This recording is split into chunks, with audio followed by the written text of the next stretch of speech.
جادو کرنا جو ہے ہمارے دین میں حرام ہے، اور اس کو کفر بھی کہا گیا ہے۔ اہل کتاب جو تھے وہ اللہ کی کتاب چھوڑ کر جادو کے پیچھے پڑ گئے تھے، وہ جادو اور شیطان پر ایمان رکھتے تھے۔ بہرحال جادو کرنا جو ہے اس کے بارے میں حدیث میں آتا ہے کہ 7 گناہ جو ہیں وہ ہلاک کرنے والے ہیں، اور ان میں سے ایک جادو سیکھنا۔ نبی صلی اللہ علیہ وسلم نے فرمایا تباہ کرنے والی چیزوں سے بچو، اللہ کے ساتھ شرک کرنے اور جادو کرنے کرانے سے۔ رسول اللہ صلی اللہ علیہ وسلم نے یہ بھی فرمایا کہ جادو کرنے اور کروانے والا ہم میں سے نہیں، یعنی اس کا اسلام سے کوئی تعلق نہیں، یعنی مسلمان یہ کام نہیں کر سکتا۔ پھر اسی طرح علم نجوم کو بھی جادو کی ایک قسم قرار دیا گیا۔ رسول اللہ صلی اللہ علیہ وسلم نے فرمایا جس شخص نے علم نجوم میں سے کچھ حاصل کیا اس نے جادو کا ایک حصہ سیکھ لیا، جتنا زیادہ سیکھے گا اتنا ہی زیادہ جادو میں مبتلا ہوگا۔ تو اس سے یہ پتا چلتا ہے کہ اس میں ستاروں سے بھی کچھ مدد لی جاتی ہے، کچھ حساب کتاب رکھا جاتا ہے۔ رسول اللہ صلی اللہ علیہ وسلم نے فرمایا عادی شرابی، یعنی جو مرتے دم تک شراب نہ چھوڑے، جادو پر ایمان رکھنے والا، یعنی کرنے کرانے والا یا سیکھنے والا یا سکھانے والا، اور قطع رحمی کرنے والا جنت میں داخل نہ ہوگا۔ ہاں اگر لا الہ الا اللہ پڑھتا تو ہو سکتا ہے کہ پھر سزا بھگت کے جائے، اللہ رحم کر دے۔ اسلام میں جادو کرنے والی کی سزا کیا ہے کہ اس کو قتل کر دیا جائے، چھوڑا نہ جائے، تاکہ اس مرض کا خاتمہ کیا جائے، کیونکہ اگر وہ زندہ رات ہو سکتا خود نہ کرے کسی اور کو سکھا دے۔ اور جب لوگوں کو پتا چلتا ہے نا کہ اس کا جادو چلتا ہے یا یہ جادو کرنے کا لوگ نہیں اس کو چھوڑتے، اور پھر وہ واپس پلٹ آتا ہے اسی چیز پر۔ بجالا کہتے ہیں کہ ہمارے پاس حضرت عمر کا خط ان کی وفات سے 1 سال پہلے آیا، اس میں لکھا تھا ہر جادوگر کو قتل کر دو۔ حضرت عمر نے حکم دیا تھا، تو ہم نے ایک دن میں 3 جادوگر مار ڈالے۔ جادو کرنے کی مختلف وجوہات ہوتی ہیں، عموماً دشمنی، حسد، رنجش یا کسی سے انتقام لینے کے لیے جادو کیا کرایا جاتا ہے۔ اس کا مقصد ہوتا ہے کہ دوسرے کو کسی ذہنی یا جسمانی بیماری میں مبتلا کر دیا جائے، کوئی کسی کام کے قابل نہ رہے۔ یا اگر کچھ لوگ مل کے کوئی بزنس کر رہے ہیں اور وہ بزنس بہت فلرش کر رہا ہے تو دوسروں کو حسد ہو جاتا ہے کہ ان کو توڑو، آپس میں ان کے درمیان پھوٹ ڈالو تاکہ یہ الگ الگ ہو جائیں گے تو یہ کام کاروبار بھی بیٹھ جائے گا۔ اسی طرح میاں بیوی میں تفریق ڈالنا، والدین اور اولاد کے بیچ میں لڑائیاں ڈلوانا، پڑوسیوں میں فساد، دوستوں میں جدائی، بہن بھائیوں کے بیچ میں نفرت، رشتوں، اولاد یا کاروبار میں رکاوٹ یا بندش ڈالنا، یہ عام طور پر جادو کے مقاصد ہوتے ہیں۔ پھر جادو کی کئی اقسام ہیں۔ کچھ جادو انسان کو مار ڈالتے ہیں، یعنی ایسی بیماری لگ جاتی ہے انسان کو کہ وہ سروائیو بھی نہیں کر سکتا۔ کچھ صرف بیمار کر دیتے ہیں۔ کچھ جادو انسان کی عقل کو ختم کر دیتے ہیں۔ کچھ جادو انسان کے جسم کے کچھ حصوں کو بے حس بے حرکت کر دیتے ہیں۔ کچھ جادو ایسے ہیں کہ جو انسان کے حواس میں تبدیلی پیدا کر دیتے ہیں، یعنی چیز کچھ ہوتی ہے اس کو کچھ اور ہی نظر آ رہی ہوتی ہے، متحرک چیز کو ساکن دیکھتا ہے، ساکن کو متحرک دیکھتا ہے۔ کچھ جادو محبت کھینچ لاتے ہیں، کچھ جادو نفرت کی وجہ بنتے ہیں۔ تو بہرحال یہ سارے جو جادو کی اقسام ہیں ان کے نام بھی ہیں، جیسے سحر تفریق، سحر محبت، سحر تخیل، سحر جنون، سحر خمول جس میں صرف کاہلی سستی ہوتی ہے، سحر حواتف جس میں متاثر شخص چیختا پکارتا ہے، چیخے مارتا ہے، سحر امراض مختلف بیماریاں جیسے مرگی وغیرہ ہوتی ہے، سحر استحاضہ یعنی خواتین کو پیریڈز ختم ہی نہیں ہوتے۔ پھر جادو کی علامات بعض آہستہ آہستہ شروع ہوتی ہیں، بعض ایک دم اسٹرانگ آتی ہیں، جیسے سستی، گھبراہٹ، خاموشی، تنہائی کی عادت، کسی سے نہیں ملنا، کسی سے بات نہیں کرنی، ذہنی انتشار، حد سے زیادہ چڑچڑا پن، ذرا سی بات پہ بھڑک اٹھنا، کسی کام میں دل نہ لگنا، نماز روزہ عبادت چھوڑ دینا، بغیر کسی بیماری اور وجہ کے سر چکرانا، ڈراؤنے خواب آنا، خواب میں بھی رونا، چیخنا، چلانا، خون کے چھینٹے اور کپڑوں کو کٹا ہوا پانا، خامد بیوی کے درمیان آپس میں کوئی کشش محسوس نہ کرنا، بغیر کسی وجہ کے رشتہ داروں کا آپس کے معاملات میں بگاڑ ہو جانا، یعنی ایک دوسرے سے ملنا جلنا چھوڑ دینا۔ تو یہ اس کی ظاہری علامات ہوتی ہیں۔ اب یہ ہے کہ اس شر سے بچنے کے لیے کیا کرنا چاہیے، کیونکہ جن اور انسان دونوں ہی انسان کے دشمن ہو سکتے ہیں۔ سب سے پہلی بات یہ ہے کہ انسان اللہ کے ساتھ اپنا تعلق مضبوط کرے، اللہ پر بھروسہ کرے، اور دل میں یہ خیال نہ لائے اور یہ وہم نہ لائے کہ مجھ پر کوئی جادو کر دے گا، بلکہ اللہ پہ توکل کرے، اللہ کی پناہ لے۔ حدیث میں آتا ہے کہ اللہ تعالیٰ فرماتا ہے میرا بندہ اگر مجھ سے مانگتا ہے تو میں اسے دیتا ہوں، جو محبوب بندہ ہوتا ہے۔ اگر وہ کسی سے میری پناہ مانگتا ہے تو میں اس کو پناہ دے دیتا ہوں۔ پھر اللہ تعالیٰ کے احکامات کی حفاظت، حدیث میں آتا ہے احفظ اللہ یحفظک، تم اللہ کے احکام کی حفاظت کرو، اللہ تمہاری حفاظت کرے گا۔ نمازوں کی حفاظت، یعنی جو نمازوں کی حفاظت کرتا ہے وہ اللہ کے ذمے میں ہوتا ہے، اللہ کی حفاظت میں ہوتا ہے۔ خصوصاً نماز فجر کی حفاظت. اسی طرح اشراق کا پڑھنا. رسول اللہ صلی اللہ علیہ وسلم نے فرمایا، اللہ عز و جل فرماتا ہے، اے ابن آدم تو دن کے پہلے حصے میں میرے لیے 4 رکعتیں پڑھ لیا کر، میں اس دن کے آخری حصے تک تیری کفایت کروں گا. پھر طہارت کا خیال رکھنا. یاد رکھیے یہ جنات اور یہ شر اور شیاطین اور یہ جادو کے اثرات ان لوگوں پر زیادہ ہوتے ہیں جو پاک صاف نہیں رہتے، اپنے ڈرٹی بالوں کو صاف نہیں کرتے، اپنے استنجا کا صحیح اہتمام نہیں کرتے، یا نہاتے نہیں ہیں، یا صاف کپڑے نہیں پہنتے، یا اندھیرے میں رہنا پسند کرتے ہیں، یا سیاہ رنگ ان کو بہت پسند ہوتا ہے کیونکہ سیاہ رنگ کے اوپر شیاطین زیادہ آسانی سے کام کر لیتے ہیں. پہلے بھی حدیث میں نے آپ کو سنائی تھی کہ جب انسان سو کر اٹھے تو اپنے ناک کو خوب جھاڑے، کیونکہ شیطان جو ہے ناک کے بانسے پر رات گزارتے ہیں. تو صبح شام کے اذکار کی پابندی کریں. سونے جاگنے کے اذکار کی پابندی وہ بھی حفاظت کے لیے بہت ضروری ہے. بیت الخلاء میں جاتے ہوئے دعا پڑھیں. ہر کام سے پہلے بسم اللہ پڑھیں، کیونکہ جس کام میں بسم اللہ ہو جاتی ہے تو شیطان وہاں سے نکلتا جاتا ہے، وہ اس میں داخل نہیں ہو سکتا، شامل نہیں ہو سکتا. جیسے انسان اپنے گھر میں داخل ہوتا ہے تو بسم اللہ پڑھ کے دروازہ کھولے، کھانا کھانے لگتا ہے تو بسم اللہ پڑھ کر کھائے. اور اسی طرح لائٹ آف کر رہا ہے، لائٹ آن کر رہا ہے، کوئی چیز اٹھا رہا ہے، رکھ رہا ہے، تو بسم اللہ کو تکیہ کلام بنا لینا چاہیے ایک طرح سے لباس اتارتے وقت. اور پھر اسی طرح دائیں ہاتھ سے کھانا اور پینا چاہیے، کیونکہ شیطان بائیں ہاتھ سے کھاتا ہے. تو اگر بائیں ہاتھ سے آپ کھاتے ہیں تو شیطان بیچ میں شریک ہو جاتا ہے اور اس کو اپنا عمل کرنے کا موقع مل جاتا ہے. پھر مغرب کے وقت بچوں کو خاص طور پہ گھر سے باہر نہیں نکالنا چاہیے، کیونکہ مغرب کے قریب شیطان جنات جو ہیں وہ زمین پر پھیل جاتے ہیں اور اچکتے پھرتے ہیں. اب اس کا علاج کیسے کرنا چاہیے؟ سب سے پہلے یہ ہے کہ انسان قرآن سے علاج کرے. قرآن شفا ہے، نافع علاج ہے. قل هو للذین آمنوا ھدی وشفاء، کہہ دیجئے یہ ان لوگوں کے لیے جو ایمان لائے ہدایت اور شفا ہے.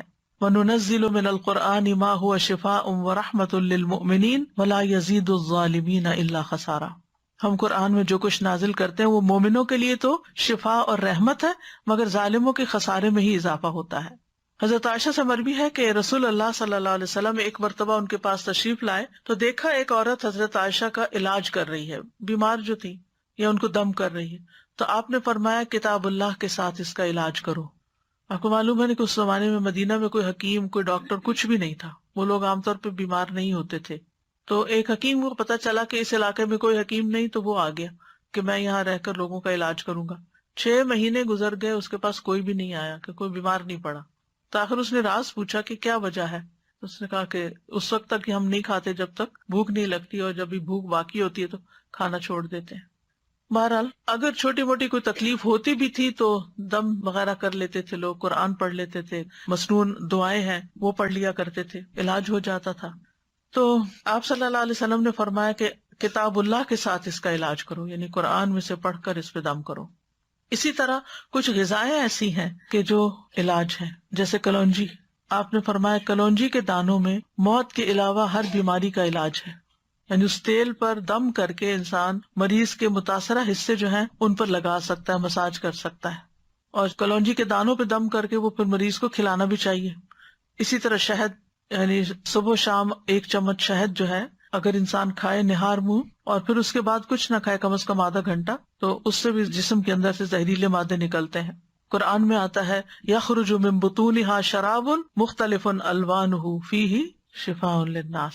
یہ اللہ تعالیٰ کا حکم ہے کہ شہد میں شفا ہے، خالص ہونا چاہیے. ٹھیک ہے. آپ صلی اللہ علیہ وسلم نے فرمایا شفا 3 چیزوں میں، پچھنا لگوانے میں، شہد پینے میں، اور آگ سے داغنے میں. اور میں اپنی امت کو آگ سے داغنے سے منع کرتا ہوں. تو اب شہد چاہے را پی لیں یا اس کو پانی میں ملا کے پی لیں، تو اس پہ بھی آپ دم کر کے رکھ سکتے ہیں اور اس کو بھی استعمال کر سکتے ہیں. آپ صلی اللہ علیہ وسلم نے فرمایا شفا تو صرف 2 چیزوں میں ہے، شہد لوگوں کے لیے شفا ہے اور قرآن دلوں کی شفا ہے. پھر آب زمزم، جس مقصد کے لیے اس کو پیا جائے تو اس سے شفا ہوتی ہے. اگر آپ کے پاس تھوڑا سا بھی آب زمزم ہو، کوئی حج سے آنے والا یا عمرے سے آنے والا آپ کے لیے لائے، تو آپ اس کو ضروری نہیں کہ ایک مرتبہ سارا پی جائیں، آپ اس کو دوسرے پانی میں تھوڑا تھوڑا ملا لیں، وہ پورے پانی کا مزاج بدل جائے گا. حدیث میں آتا ہے کہ انہا مبارکتن انہا طعام طعم، کہ وہ بابرکت ہے اور کھانے والے کا کھانا بھی ہے. اور حدیث میں بھی آتا ہے کہ زمزم کا پانی اس مقصد کے لیے جس کے لیے وہ پیا جائے.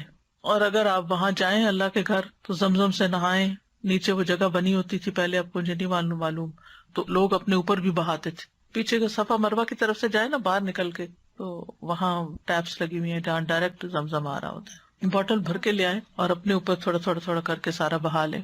اس کو دم کر کے بھی نہا سکتے ہیں، اس سے بھی بیماری جاتی ہے، اور صبح شام اس کو پیا جائے.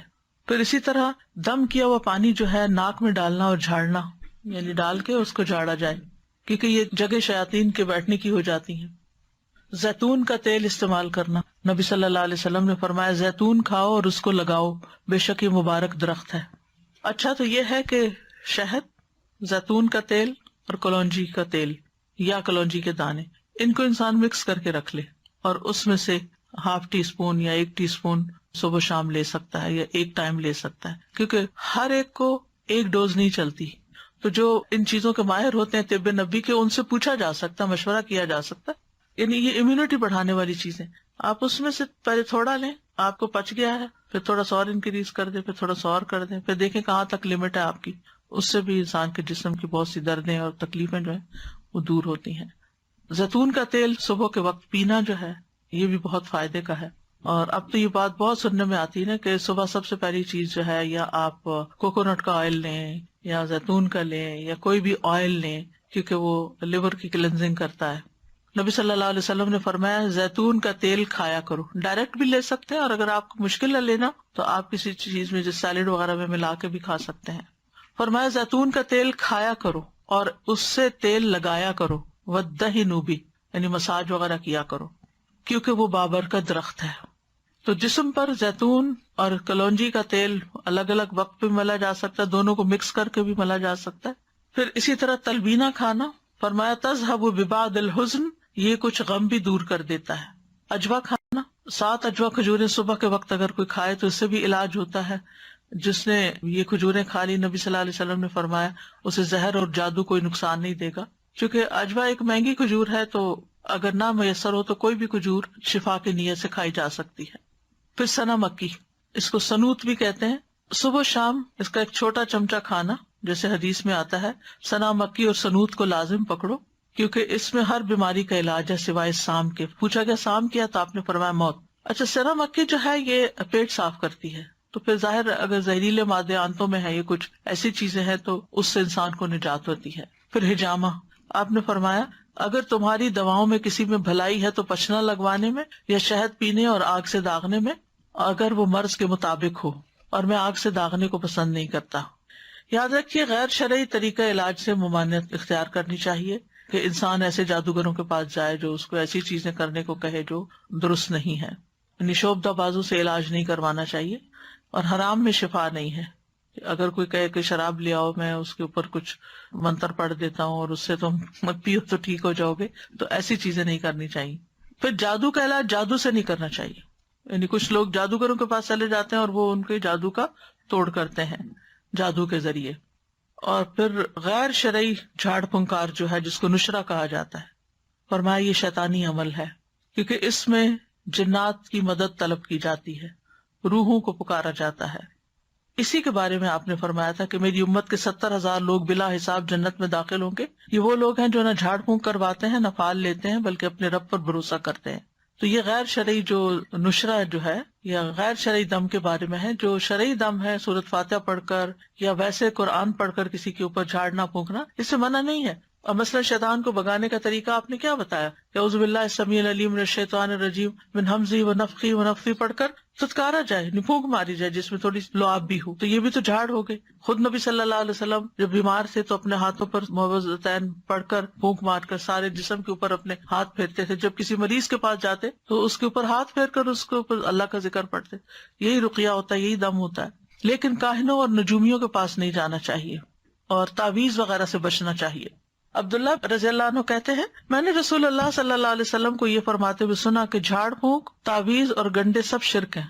جو صحیح والی جھاڑ پھونک ہے وہ منع نہیں ہے، جو نشرہ ہے اس کی بات ہو رہی ہے. کہتی ہیں میں نے کہا آپ یہ کیا کہہ رہے ہیں؟ اللہ کی قسم میری آنکھ بہتی تھی، میں فلاں یہودی کے پاس جاتی، وہ اس پہ دم کرتا، وہ ٹھیک ہو جاتی. تو عبداللہ بن مسعود نے فرمایا یہ شیطانی عمل ہے، شیطان اپنے ہاتھ سے اسے دھنساتا، جب تم اس پہ دم کراتی تو وہ باز آ جاتا. تمہارے لیے تو یہی کافی ہے کہ تم وہ دعا پڑھ لیا کرو جو رسول اللہ صلی اللہ علیہ وسلم پڑھتے تھے کہ اے لوگوں کے رب اس تکلیف کو دور فرما، مجھے شفا عطا فرما، تو ہی شفا دینے والا ہے، تیرے علاوہ کسی کی شفا کچھ نہیں، ایسی شفا عطا فرما جو بیماری کا نام و نشان نہ چھوڑے۔ اذہب البأس رب الناس واشف انت الشافی لا شفاء الا شفاؤک اشف شفاء لا یغادر سقما۔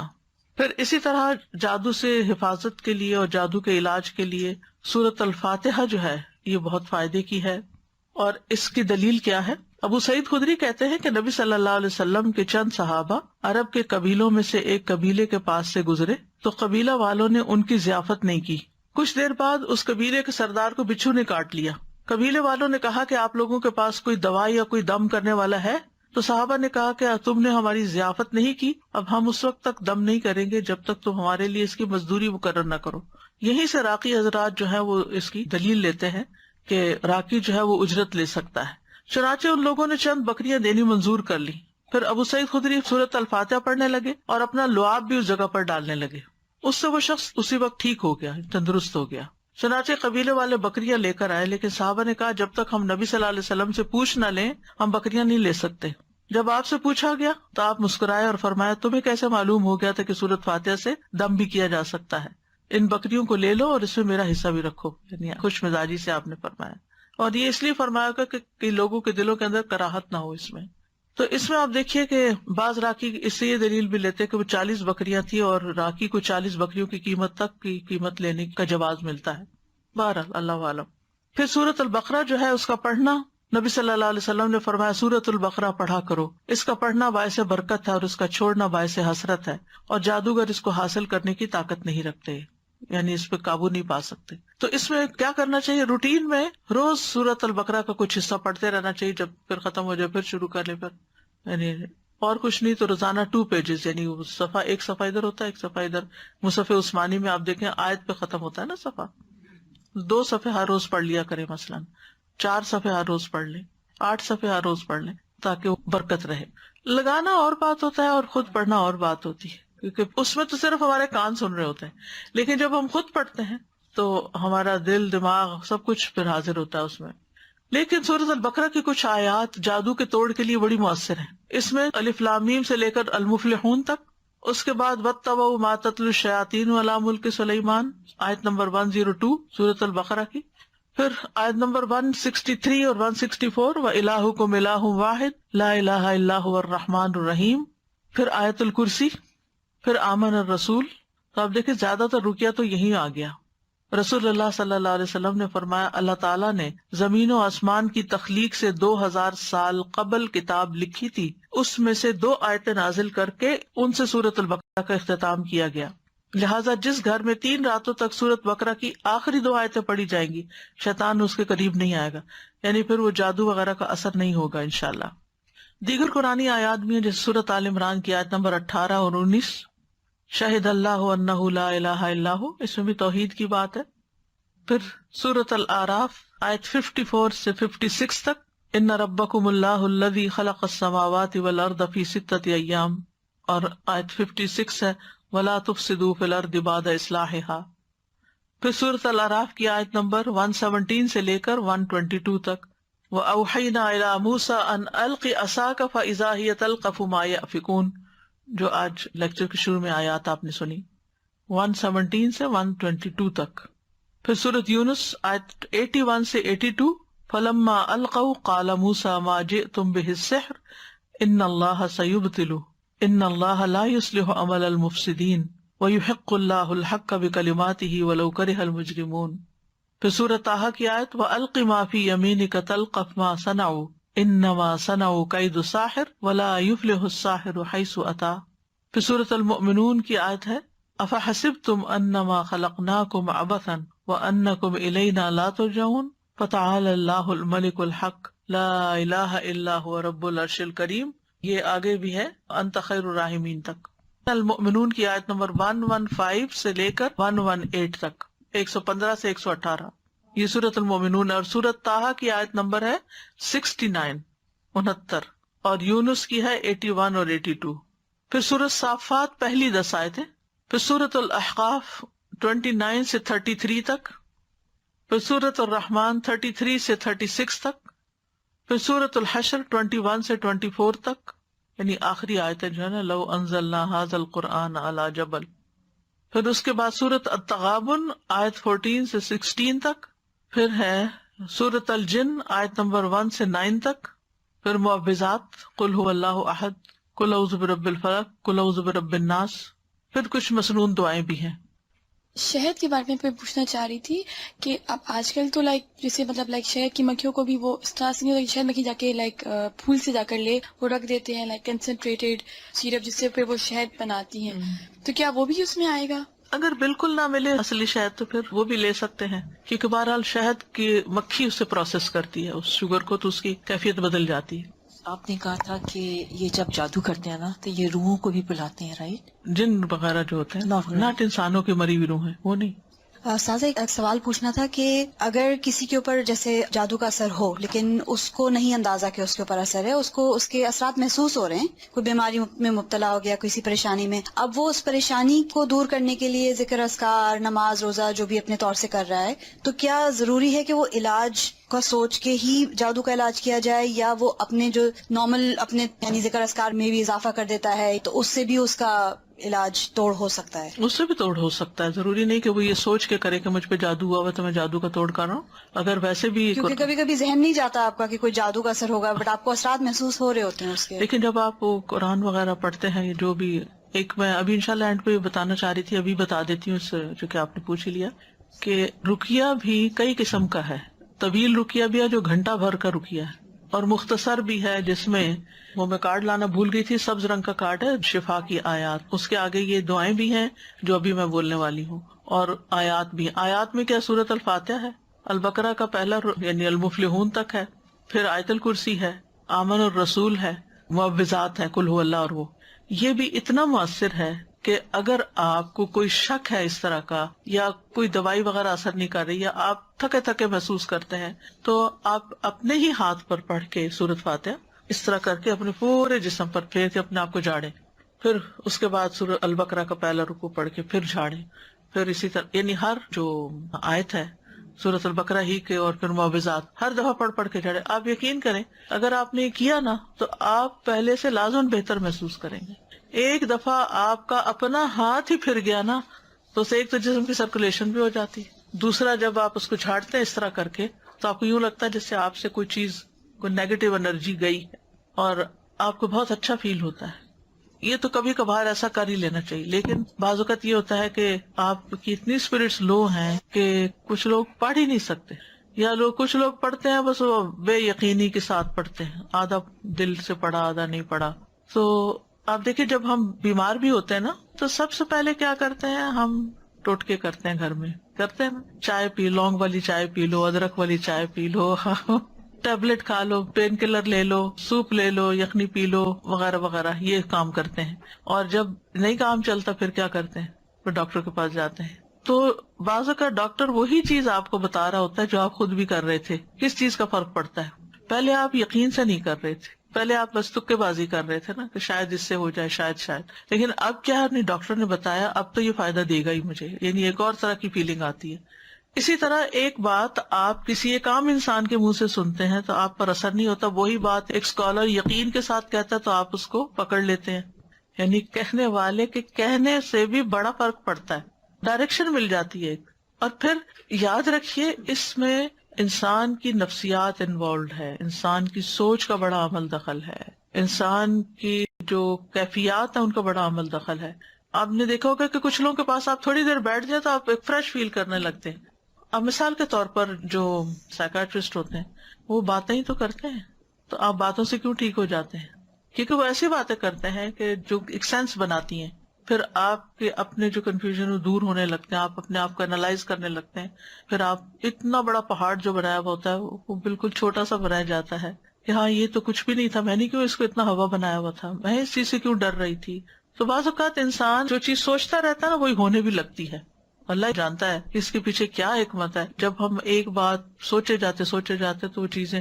آج ہی میں سن رہی تھی کسی نے کہا کہ یہ بات ریسرچ بیسڈ ہے، یعنی صرف ایسی نہیں ہے. وہ کہتے ہیں کہ جو لوگ تیز گاڑی چلاتے ہیں ان کے ایکسیڈنٹس کم ہوتے ہیں بنسبت ان لوگوں کے جو ڈرے رہتے ہیں اور کہتے ہیں کہیں میں ایکسیڈنٹ نہ کر دوں. وہ زیادہ ایکسیڈنٹ کرتے ہیں، کانفیڈینس نہیں ہوتا. تو یہ جو یقین ہے نا، یہ بڑی دولت ہے. جو کانفیڈینس ہے یہ بڑی دولت ہے. کسی انسان پر آپ کا اعتماد ہو تو اس کی چھوٹی سی بات بھی آپ کو لگ جاتی ہے، اور اگر کسی پر نہیں تو وہ بڑی بڑی بات بھی آپ کو سمجھائے تو آپ کہتے ہیں بس یہ تو باتیں ہی کرتا ہے، اس کی کیا بات ہے. یقین نہیں آتا آپ کو اس پر. اب دیکھیے ہمارا دین تو بنیاد ہی ایمان پر ہے. اللہ پر ایمان لاؤ، رسول پر ایمان لاؤ. رسول پر ایمان لاتے ہیں تو ان کی ہر بات کو ہم سنت سمجھ کے، ثواب سمجھ کے، ریچول سمجھ کے کرنا شروع کر دیتے ہیں، اور بعد میں ہمیں پتا چلتا ہے اس کا تو یہ اور یہ فائدہ تھا، اور ہم پہلے سے ہی کر رہے ہوتے ہیں. اس علاج میں یہ بات ضرور ذہن میں رکھیے، یقین کی بات. تو چند مسنون دعائیں ہیں، میں یہ بتا دوں ایک دفعہ. اور یہ جو کارڈ میں آپ کو بتا رہی تھی آیات شفا کا، یہ ایکچولی میں نے خود بہت چیزیں دیکھ دیکھ کے پھر اس نظریے کے ساتھ اس کو میں نے بنوایا تھا کہ دیکھنے میں بھی چھوٹا، اٹھانے میں بھی، بیگ میں بھی رکھ سکیں، اور مختصر ہو اور اوتھینٹک ہو. تو اس میں یہی جو میں اس وقت آپ کو بتا رہی ہوں وہی دعائیں ہیں. اگر آپ اپنی نماز کی جگہ پہ رکھ لیں، یا کہیں بھی جہاں آپ کی نظر پڑتی ہو، یا کوئی بیمار ہو اس پہ جا کے پڑھ کے اس پہ دم بھی کر سکتے ہیں، یا اس کو دے سکتے ہیں، وہ اپنے لیے خود بھی پڑھ سکتا ہے. اسی طرح یہ کتاب ہے جادو، حقیقت اور علاج. اس میں کافی ڈیٹیل ہے. اگر انسان حقیقت معلوم کر لے تو پھر خوف زیادہ نہ ہو، اس سے نکل آئے، اور یہ یقین رکھے کہ میں ٹھیک ہو جاؤں گا. یعنی جب بیمار کو یہ ہوتا کہ میں نے ٹھیک کوئی نہیں ہونا. جیسے وہ ایک بوڑھے کے بخار ہو گیا تھا تو آپ نے اس کو جب سمجھایا تو اس نے کہا کہ نہیں یہ تو مجھے قبر میں اتار کے ہی چھوڑے گا. تو آپ نے کہا پھر ٹھیک ہے. تو سوچ سے بھی بہت تعلق ہوتا ہے چیزوں. پازیٹیو سوچیں ہمیشہ. ایک اور دعا، اعوذ بکلمات اللہ التامات التی لا یجاوزہن بر ولا فاجر من شر ما خلق وذرأ وبرأ ومن شر ما ينزل من السماء ومن شر ما يعرج فيها ومن شر ما ذرأ في الأرض ومن شر ما يخرج منها ومن شر فتن الليل والنهار ومن شر كل طارق إلا طارق يطرق بخير يا رحمن. میں اللہ کے کامل کلمات کے ساتھ پناہ پکڑتا ہوں جن سے آگے نہ تو کوئی نیک اور نہ ہی کوئی برا شخص بڑھ سکتا ہے، ہر اس چیز کے شر سے جس کو اس نے بنایا، پیدا کیا اور پھیلایا، ہر اس چیز کے شر سے جو آسمان سے اترتی ہے، اور اس چیز کے شر سے جو اس میں چڑھتی ہے، اور اس چیز کے شر سے جسے اس نے زمین میں پیدا کیا، اور اس چیز کے شر سے جو اس سے نکلتا ہے، اور رات اور دن کے فتنوں کے شر سے، اور رات کو آنے والے کے شر سے، سوائے اس کے جو خیر کے ساتھ آئے، اے رحم فرمانے والے. یہ جو ہے جبریل علیہ السلام کی سکھائی ہوئی دعا ہے. ٹھیک ہے. ابو تیاح کہتے ہیں ایک آدمی نے عبد الرحمن بن خنبش سے پوچھا کہ رسول اللہ صلی اللہ علیہ وسلم نے اس وقت کیا کیا جب ان کے پاس شیاطین آئے. انہوں نے کہا شیاطین مختلف وادیوں گھاٹیوں سے اتر کر آپ کے پاس آئے، اور ان میں سے ایک شیطان کے ساتھ آگ کا شعلہ تھا جس کا ارادہ یہ تھا کہ وہ رسول اللہ صلی اللہ علیہ وسلم کو جلا دے. یعنی اتنے ڈھیروں ڈھیر آ گئے، لیکن وہ مروب ہو گیا، خود ہی پیچھے ہٹنے لگا. اتنی دیر میں جبریل آپ کے پاس آئے اور کہنے لگے محمد کہیے. آپ نے پوچھا کیا کہوں؟ انہوں نے کہا آپ کہیے یہ دعا، یہ پڑھیے. یعنی اگر ڈھیروں شیطان بھی آپ کے پیچھے لگ جائیں تو اس دعا سے بھاگ جائیں گے انشاءاللہ. اور اس میں پناہ لی گئی ہے اللہ کے سارے کلمات سے، سب کتابوں یعنی قرآن اور اس کے علاوہ بھی جو کچھ ہے. اور پھر ہر چیز کے شر سے، جو اوپر سے آئے، جو نیچے سے جائے، رات کا شر، دن کا، ہر قسم کا شر، اور ہر طرح کے فتنے اور ہر طرح کے حادثے جو رات کو آئیں یا دن کو آئیں. تو یہ دعا بہت فائدے کی ہے، صبح شام کی دعاؤں میں آپ شامل کر سکتے ہیں. اسی طرح ایک اور دعا بھی ہے، اعوذ بوجہ اللہ العظیم الذی لیس شیء اعظم منہ وبکلمات اللہ التامات التی لا یجاوزہن بر ولا فاجر وباسماء اللہ الحسنی کلہا ما علمت منہا وما لم اعلم من شر ما خلق وبرأ وذرأ. میں اللہ کے عظیم چہرے کی پناہ پکڑتا ہوں جس سے عظیم کوئی اور چیز نہیں، اور اس کے مکمل کلمات کے ساتھ پناہ لیتا ہوں جن سے آگے کوئی نیک یا بد بڑھ ہی نہیں سکتا، اور اس کے تمام اسماء حسنہ کے ساتھ پناہ لیتا ہوں جن کو میں جانتا ہوں، جن کو میں جانتا بھی نہیں ہوں. کس سے؟ ہر اس چیز کے شر سے جس کو اس نے بنایا، پیدا کیا اور پھیلا دیا. بات ہی ختم، کوئی چیز بچی نہیں. کعب الاحبار کہتے ہیں اگر میں یہ چند کلمات نہ پڑھتا تو یہودی مجھے گدھا بنا دیتے. یعنی یہ حضرت کعب الاحبار جو ایک یہودی عالم تھے وہ پڑھا کرتے تھے، کیونکہ یہود بہت زیادہ جادو میں پڑ گئے تھے تو اس کا انہوں نے توڑ بتایا. پھر اعوذ بکلمات اللہ التامات من غضبہ وشر عبادہ ومن ھمزات الشیاطین وان یحضرون.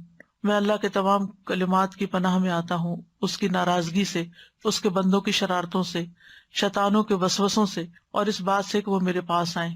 پھر اعوذ بکلمات اللہ التامات من کل شیطان وہامۃ ومن کل عین لامۃ. میں پناہ پکڑتا ہوں اللہ کے پورے کلمات کے ذریعے اور ہر ایک شیطان سے اور ہر زہریلے جانور سے جیسے سانپ، بچھو وغیرہ، اور ہر نقصان پہنچانے والی بری نظر سے.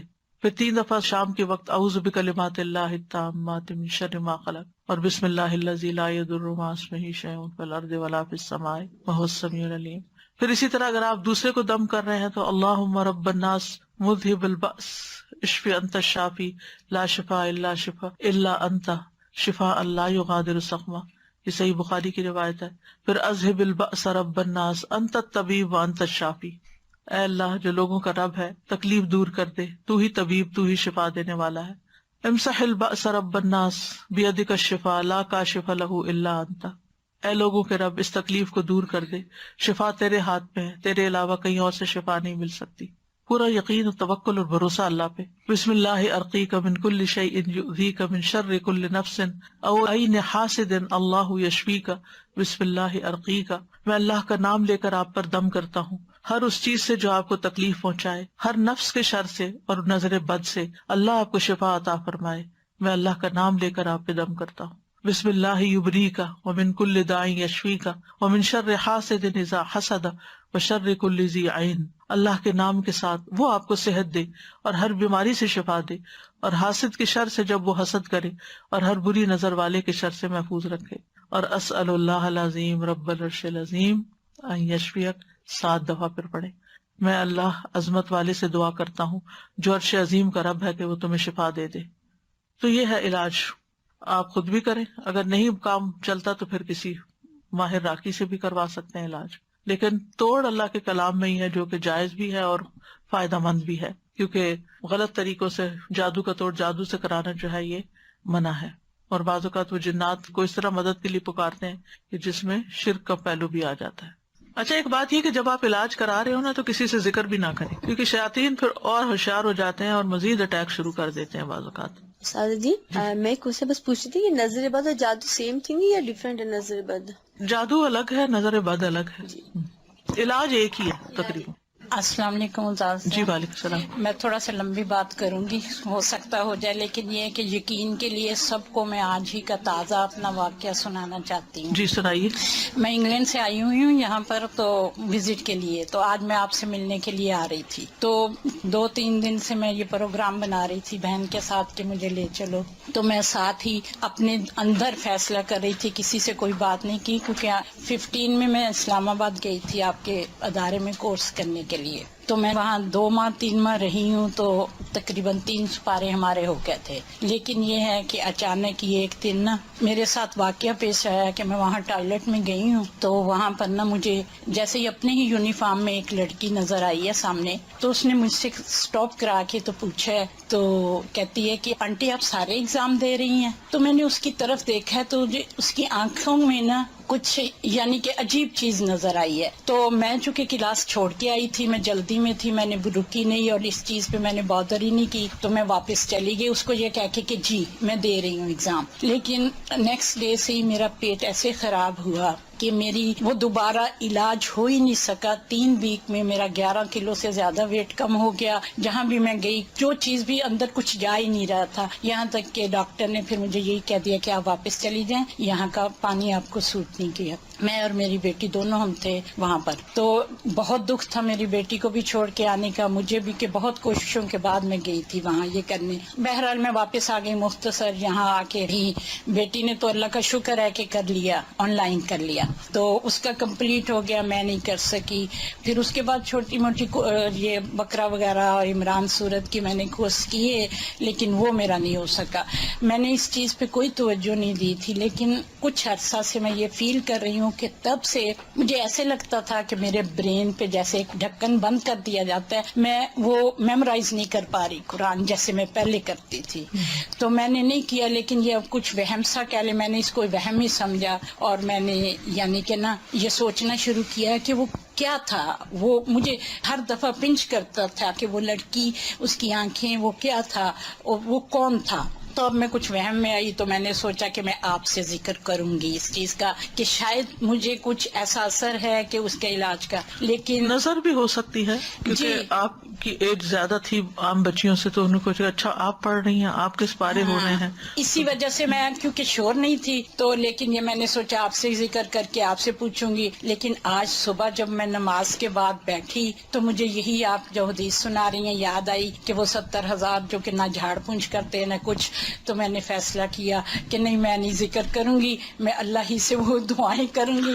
جی سب سے پہلا کام یہی کرنا چاہیے کہ اللہ کی طرف رجوع کرنا چاہیے اور پھر اللہ تعالیٰ ہی گائیڈ کر دیتا ہے لیکن انسان. میں اب اللہ کا اتنا شکر کر رہی ہوں، اتنا شکر کر رہی ہوں کہ وہ کیسے دلوں کو جانتا ہے کہ مجھے آج نہیں پتا تھا کون سی کلاس ہے، مجھے نہیں پتا تھا یہاں کیا درس ہوگا کیا نہیں ہوگا، مجھے نہیں پتا تھا کہ میرا علاج ہی اللہ تعالیٰ آج مجھے دکھا دیں گے. میں اس کی شکر گزار ہوں. ہمارا کل کا ٹاپک جو ہے وہ نظر بد سے متعلق ہے، نظر بد کا علاج جو ہے. ٹھیک ہے، آج کے لیے اتنا ہی کافی ہے.